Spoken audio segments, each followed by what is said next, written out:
माताजी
जय श्री माता जी।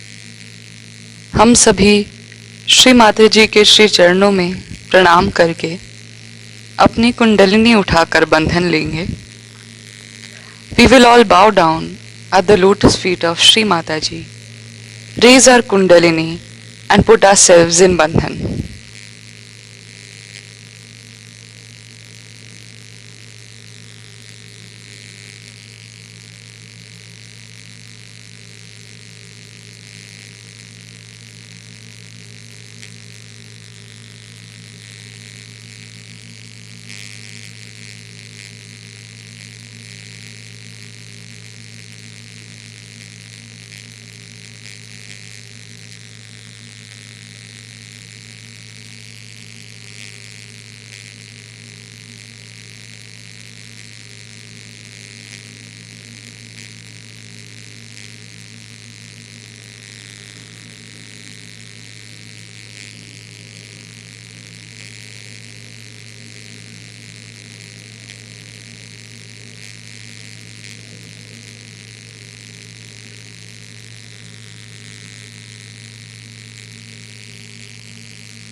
इसी ध्यान की स्थिति में अब हम सब श्री माता जी की अमृत वाणी को सुनेंगे.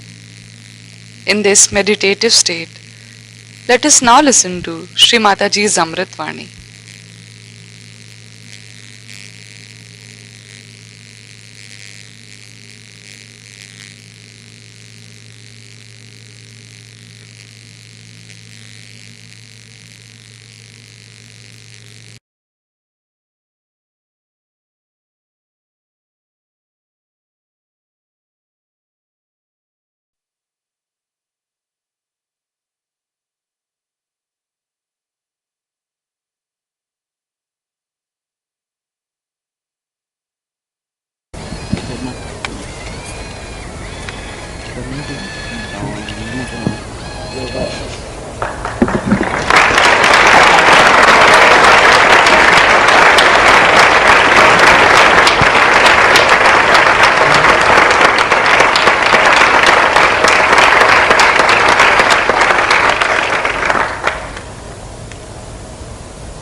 Today we are celebrating a great event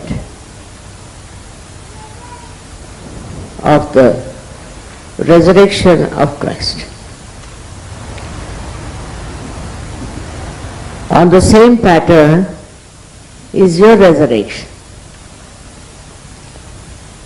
that you have risen to the new life of divine love.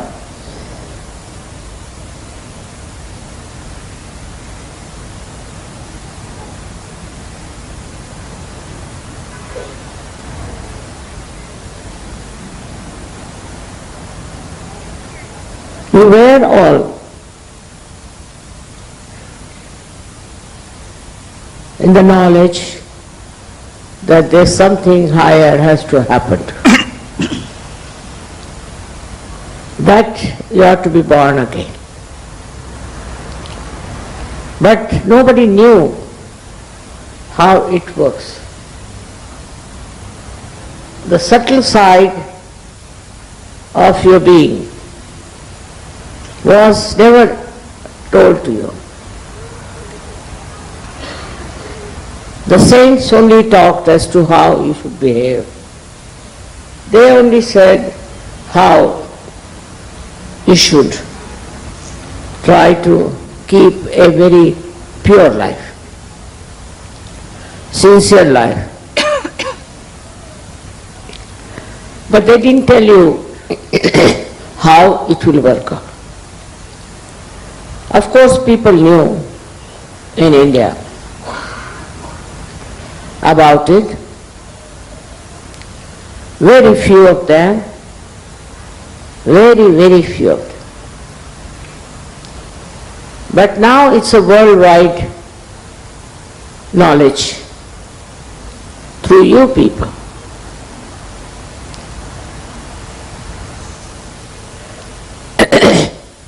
Now while your Kundalini rises, she is your mother, she is your individual mother, and she gives you the second birth. That's how you get connected to the divine paradise.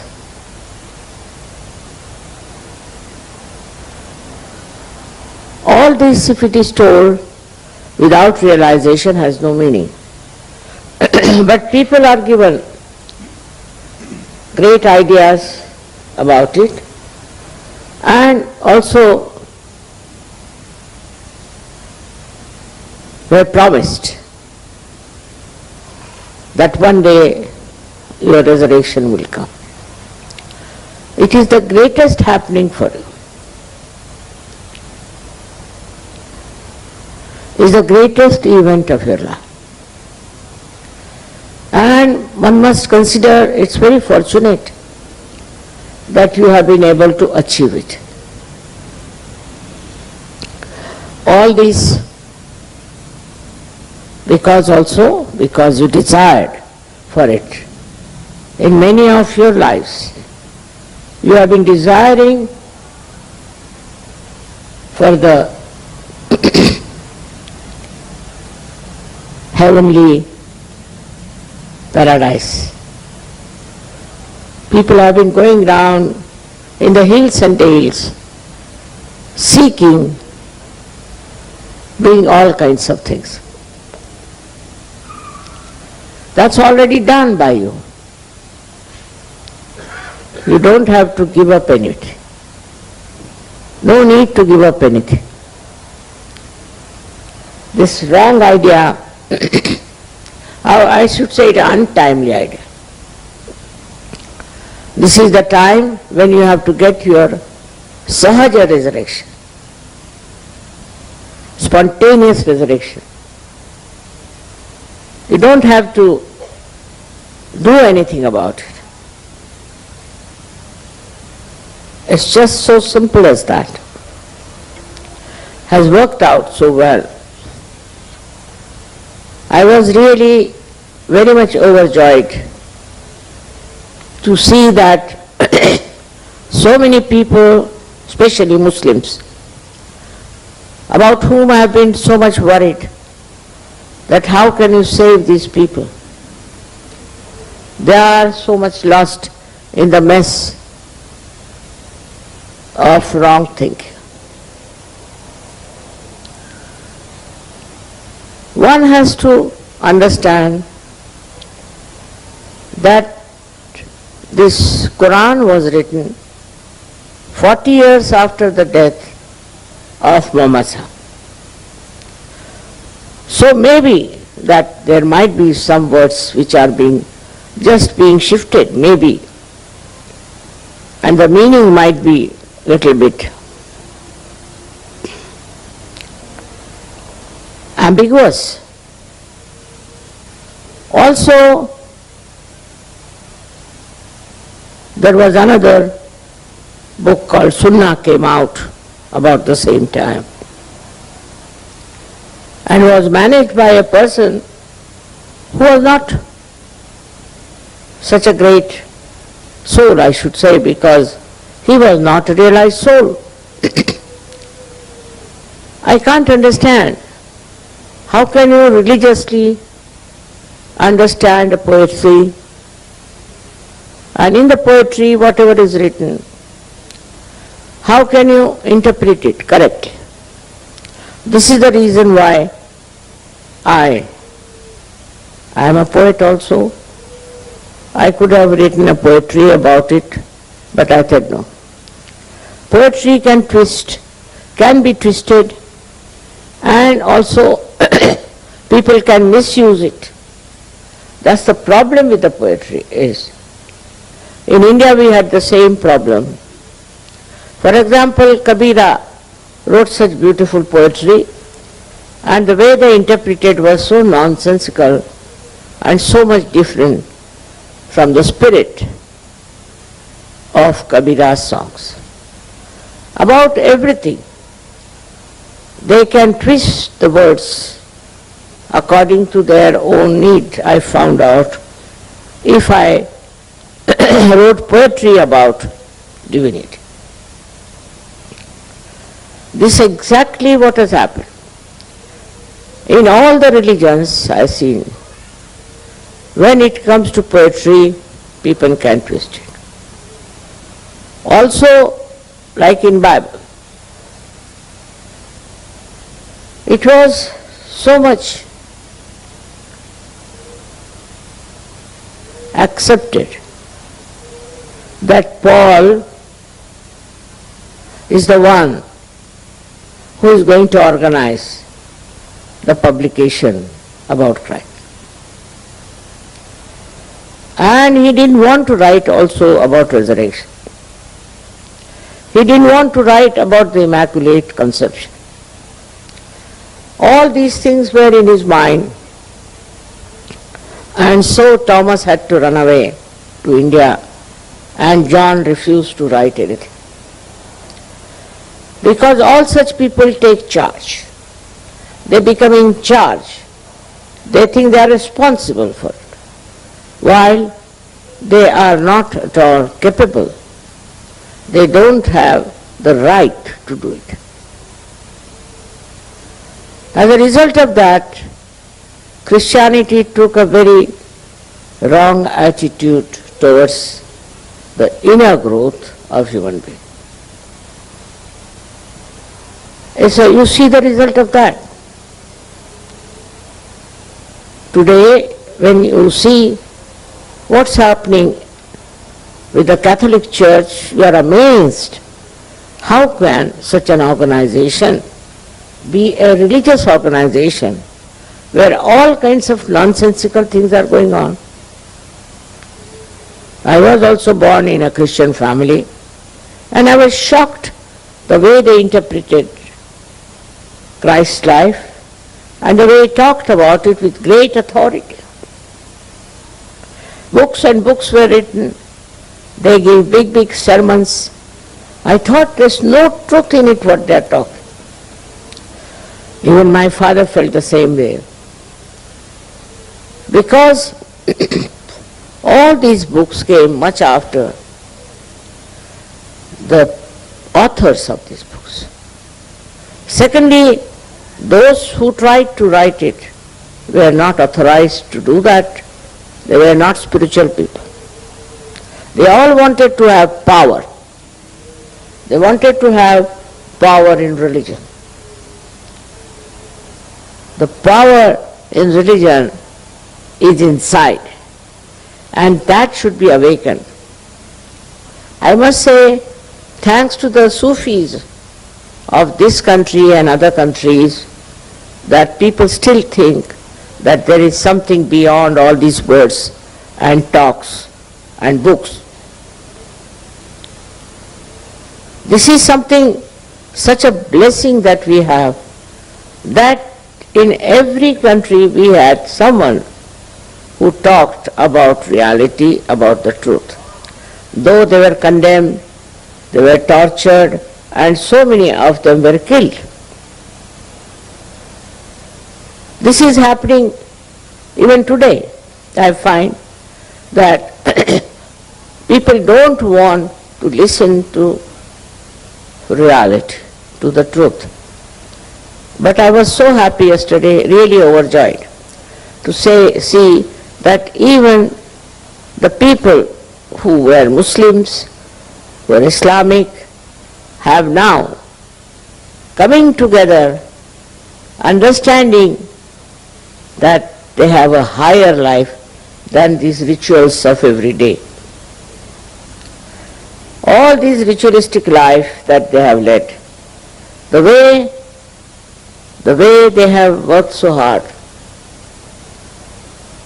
They did 40 days starvation, going for Hajj, doing all kinds of things.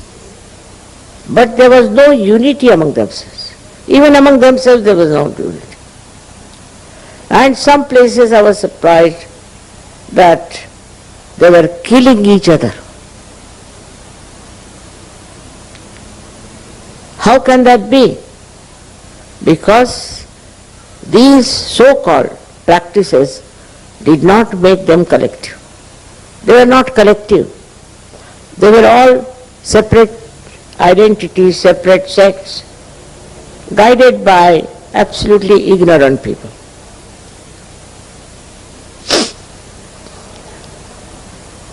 So, we have to really celebrate the unity of these people, the collective nature of these people who were lost to the truth. They had no idea as to what truth is. But still, a seeker can never find consolation with whatever exists. He's seeking. He's seeking and seeking till he finds the truth. But also there are many seekers who lose their way. In seeking they get lost. It's very difficult to convince them that you have lost your way.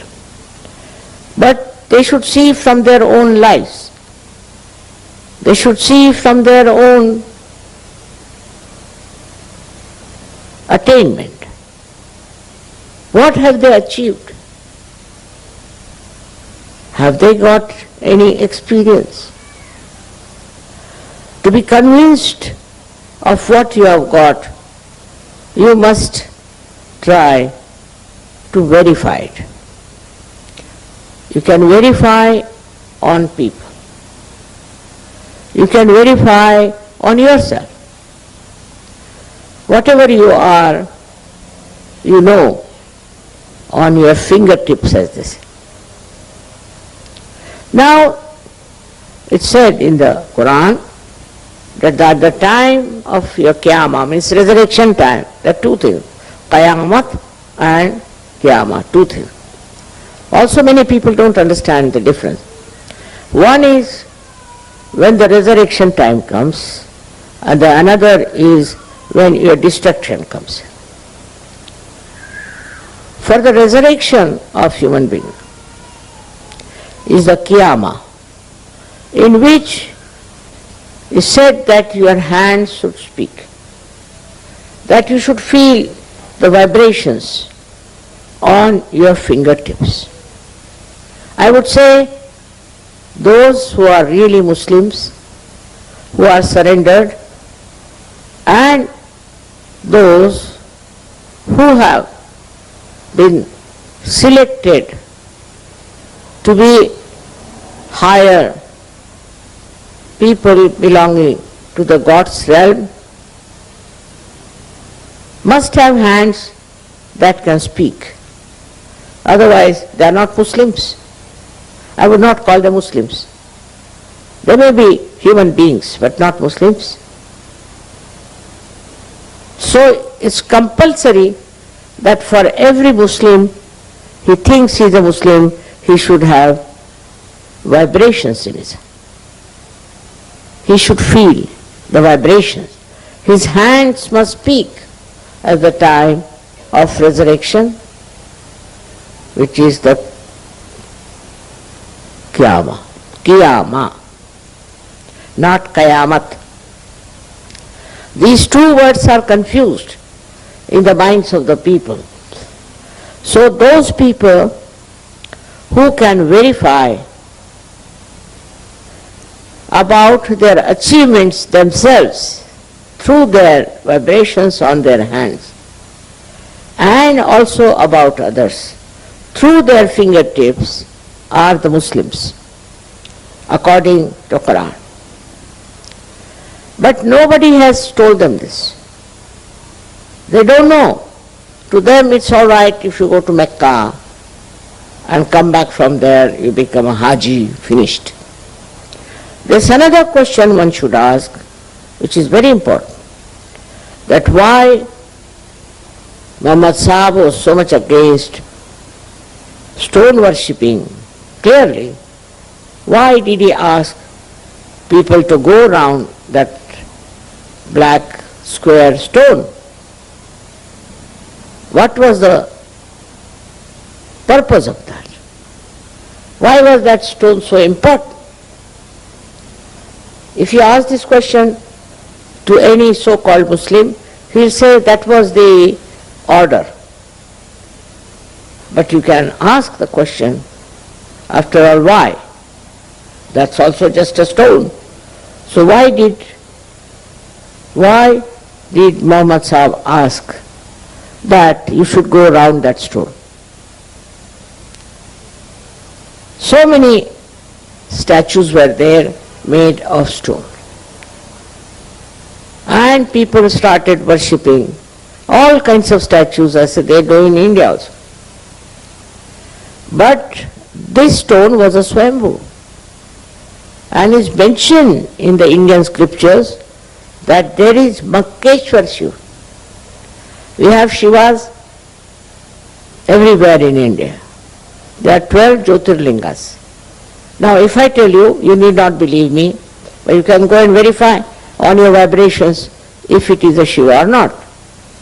Same with this black stone.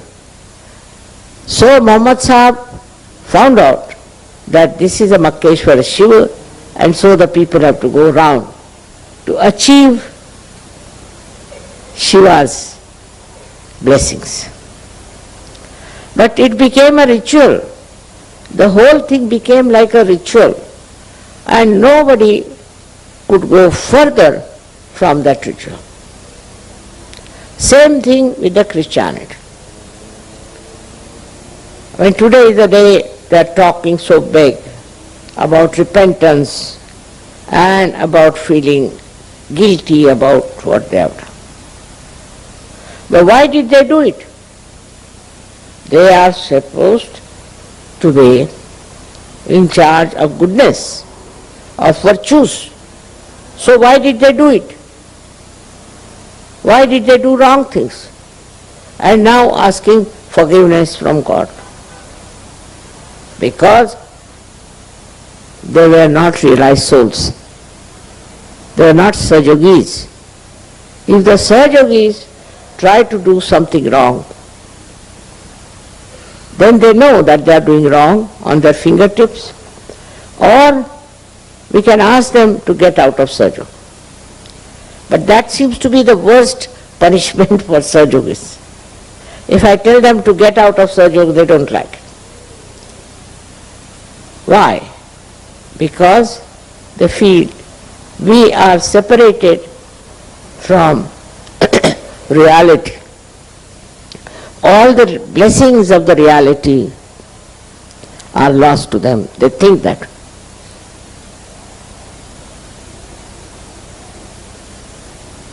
The punishment is nothing, because we just ask you get out of Sahaja. To look at it's nothing. But Sahaja Yoga is complete freedom. Sahaja Yoga is complete blessing. Sahaja Yoga is complete peace and joy. Surprisingly, if you read Quran, you will be amazed that Muhammad Sahib wanted to bring peace. But it's not so. I met one man from Kashmir. He said that where is the peace? They are all fighting, we want peace. But surprisingly he said, in India we find there's peace. But this Kashmir is a mad place where everybody is all the time challenged and everything attacked under the name of Islam itself. So I said, it's not Islam. Islam means surrender. And he said, if you surrender, they'll kill you. We have no protection. It's very surprising, very, very surprising how now the Muslims themselves are realizing that this cannot be divine life. This cannot be divine life. Because in divine life, people are just the same with each other. You see, we had Sufis all over the world. I have read them. I have read the Sufis of Turkey and also other places. Even in India we had Sufis, though they don't call themselves Sufis so much. Sufi means, I don't know, whatever you may think it, but according to Indian understanding, Sufi means Saf, and Saf means clean, means pure. Those who are pure people are Sufis. In the purity, they see nothing but divine grace, divine love, divine peace. They talked of peace only. They could not talk of war. Anybody who talks of war cannot be a person who has got any right to do that. War is absolutely like madness. Even animals won't fight like that. We are even worse than animals when we think of war and killing each other. This should not be done, and it has to be stopped completely. Nobody has right to kill anybody unless and until he is attacked. So, what we hear about our resurrection is this, that we are above so many things. We have lost all those destructive qualities. As in Sanskrit they call it, we have 6 enemies. Kama, Krodha, Mada, Matsara, Dobha, Moha. Kama means sexual perversion. Krodha means anger. Moha means attraction. Mada means the pride. Matsara means jealousy. All these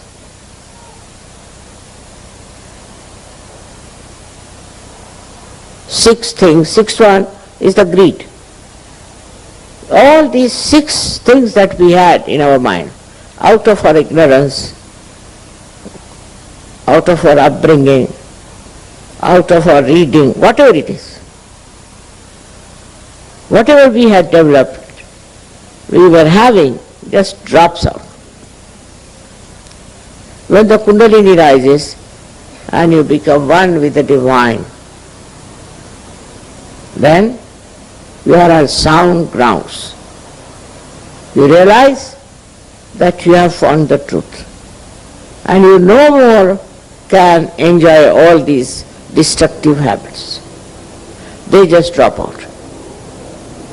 So you go into a new realm of divine construction within. This is the real resurrection of human being. Now, you know that certain subtle things still remain despite the fact that people try to destroy the books, to spoil the meaning of things. Despite that, subtle things remain there. For example, we offer eggs during Easter. What's the meaning of offering eggs? Why should we offer an egg? First of all, we offer egg because the egg can go into a transformation. It can become a small chick.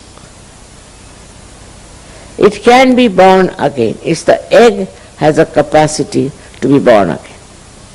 So when you get this egg as a symbol of Easter, it means you can become a different person, a reformed person, and a great spiritual person. You can become. It means that. Why do we give eggs? People don't know. I asked so many people. I asked even some priests who think they are great authorities of Christianity. They didn't know why they give eggs. Secondly, if you read the story about the birth of Sri Ganesh, and then you proceed on, you'll be surprised is written down that it was called as Brahman, means the egg of the Brahma. That came into existence, and half of it became the Mahavishnu, means the Christ, and half of it remained as Shri Ganesh. And then it is said that then when Mahavishnu came out, he started crying for his father. Just think of it. He was asking for his father. Now if you see Christ, he always uses these two fingers. No other incarnation has used these two fingers. This means, this is the Vishuddhi and this is the Nabhi.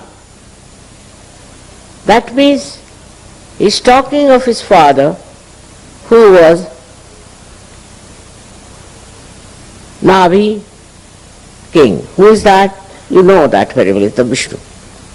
And his incarnation as Shri Krishna. So what he is indicating is this, that they are my father. How clearly he does that? Why not have some other mudras, other style of holding the fingers? But he who always these two fingers. Meaning, my father, the one who was Vishnu and who was Shri Krishna. And then in the lives of Shri Krishna, they say Mahavishnu will be your son. All these things are not put together, as I am telling you, separately. But if you have proper understanding, you can understand the connection between the two. That Christ was the son of Shri Vishnu and Shri Krishna. And that was blessed, that you will be the support of the whole universe. The support, the Adhar of the whole universe. He said it clearly. It is said so. That you will be supporting the whole universe. Now the one half is Shri Ganesh, who is the support in a way. It supports the Kundalini. It looks after the Kundalini. It looks after the chastity of the mother. And the another one which is expressed is Jesus Christ, who is the support of the whole universe. So naturally, it has to be the moral basis, as he is a part and parcel of Shri Ganesha. It's the moral basis of human being. On the moral basis only will be supported. Not all other nonsense that they have, but a moral basis, and which is missing in the lives of Christianity. Everything is allowed. Very surprising. You can do whatever you like, as long as you don't take a divorce in the Catholic Church. And also in the other church, which we can call non-Catholic churches, there are many. Even if you are married, you can do whatever you like. Even the Vatican, I was told, has all these problems. How can that be? If you are the people who think you are baptized, I mean, there's a big celebration of baptism by these priests. Then where is the Sahasrara? And where is the Kundalini? And how do you have your second birth? There's no second birth. Just some priest puts his hand on your head. Actually, it makes a problem for realized souls to put hand of the priests who are not realized souls. And that creates a problem For children, I have seen many children, they start crying loudly when they are being blessed by these priests. Because they are realized souls and the priests are not. It's very interesting. But they say, after all, you see, it's the priests that are bad, but not Christ. But how are they related to each other? Christ stood for morality. And about him also, in these modern times, they are saying all kinds of filthy things. They cannot understand a character which is moral. To this extent we have gone. Morality is out of question. You do whatever you like as long as you go to church and confess, you are all right. These are the absurdities of modern religions. Every religion has problems. And the worst I feel when you have the support of the world as your leader. How can you allow people to have such an immoral life? Immorality, how can you tolerate when you follow the example of Christ? Out of question. He is the embodiment of morality. He is Shri Ganesh. And how can you allow people to come to churches, to the temples, and allow them to have immoral life?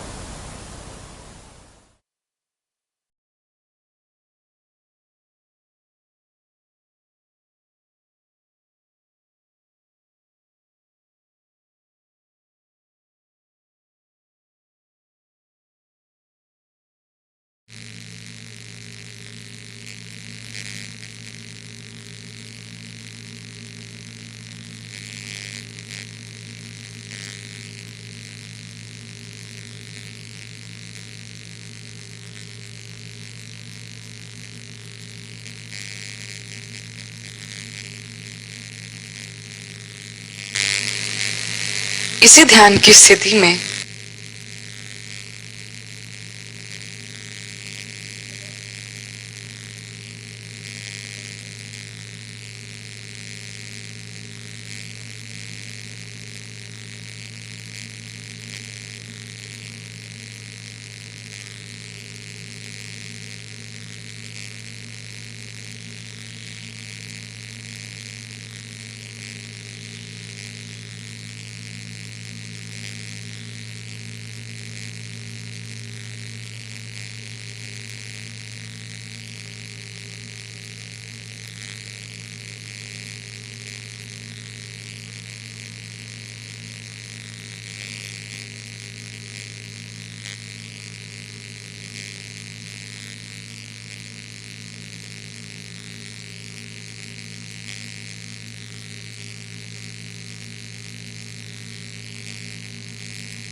अब हम श्री माता जी की आरती करेंगे.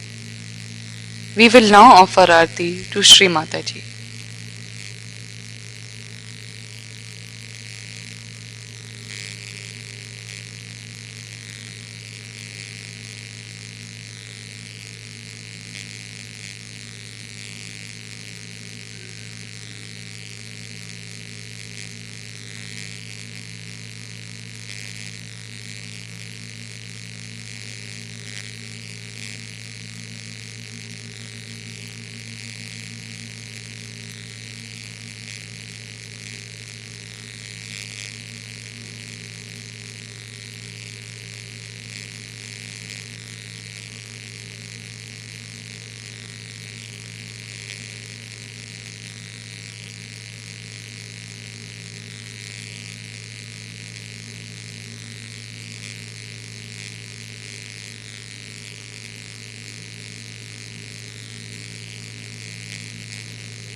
सबको दुआ देना माँ, सबको दुआ देना।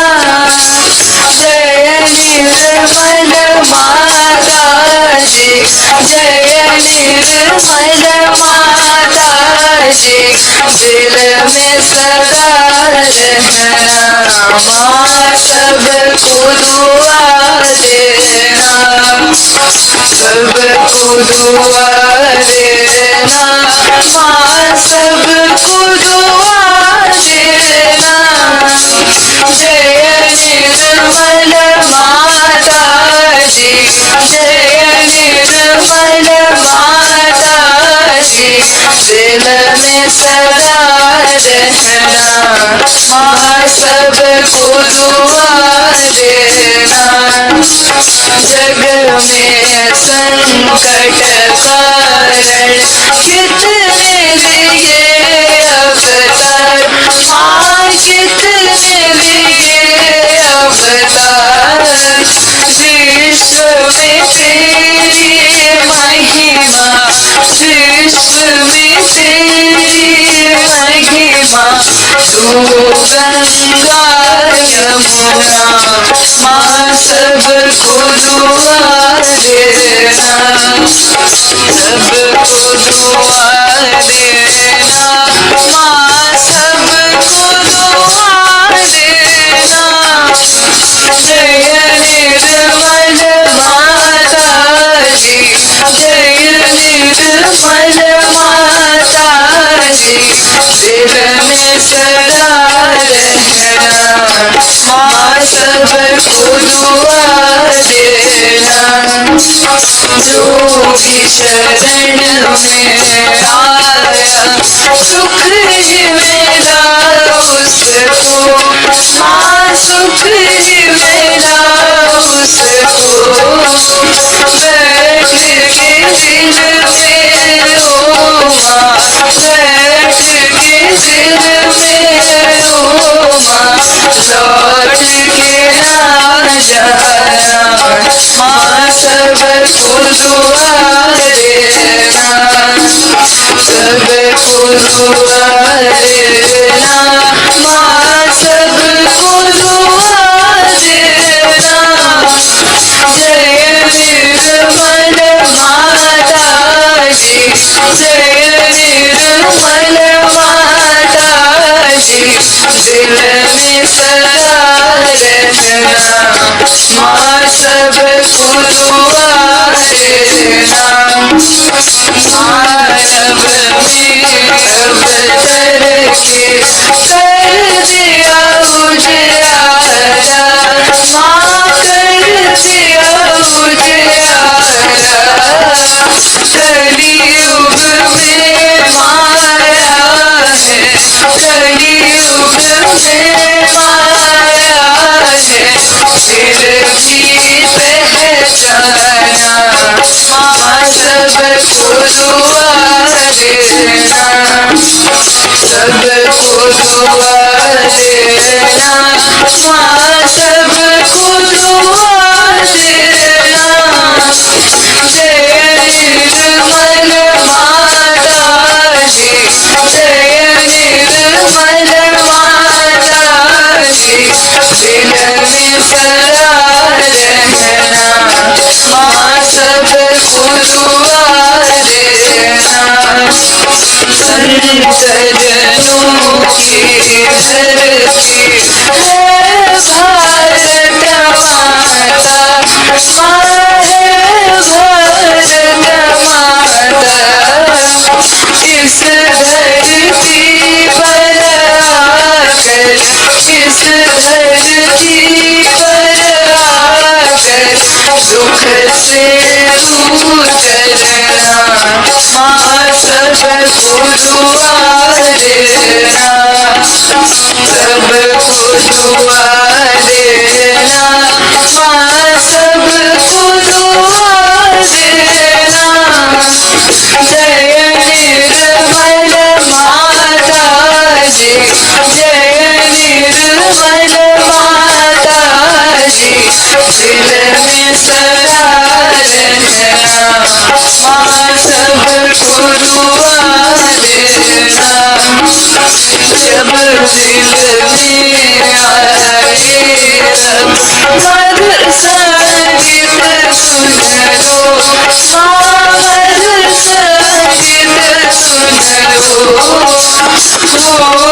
सके जो सेवा, हो सके जो सेवा हमसे करा देना, माँ सबको दुआ देना, सबको दुआ देना, माँ सबको दुआ देना।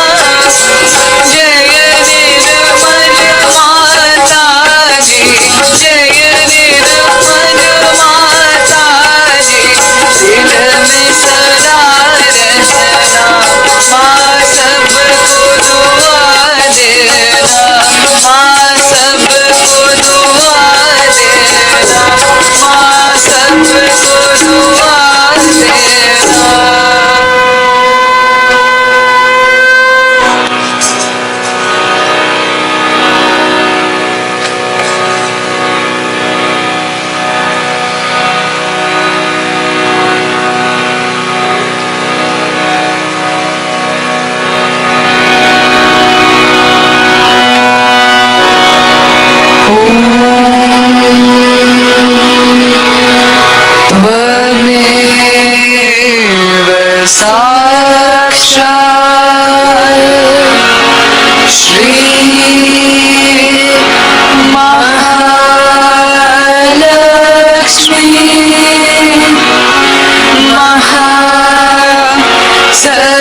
श्री माता जी, आपका कोटि कोटि धन्यवाद माँ कि आपने हमें आपके श्री चरणों की आराधना करने का ये अवसर प्रदान किया। Thank you Shri Mata ji for giving us this chance to worship your holy lotus feet. जय श्री माता जी।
Thank you.